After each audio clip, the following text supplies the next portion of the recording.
fish. May isda po tayo na golden pomfret, tomato, ginger, spring onion, and salted vegetable po. And then also I have the fried garlic po, toppings and fish sauce and black sauce.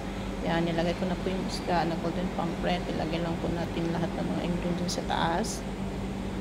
Salted vegetable po yan. And then ginger. And onion. And then tomato. So, ilagay na po natin yung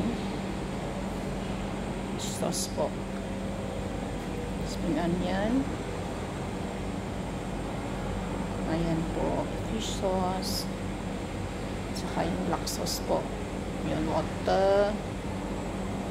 And then, takpan lang po natin yan. At saka i-boil po natin po ng 15 minutes.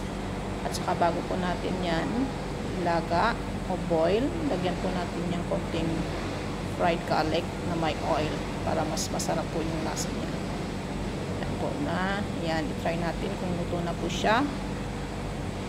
Saka luto na. At saka lagyan po natin ng toppings na fried garlic. Thank you for watching.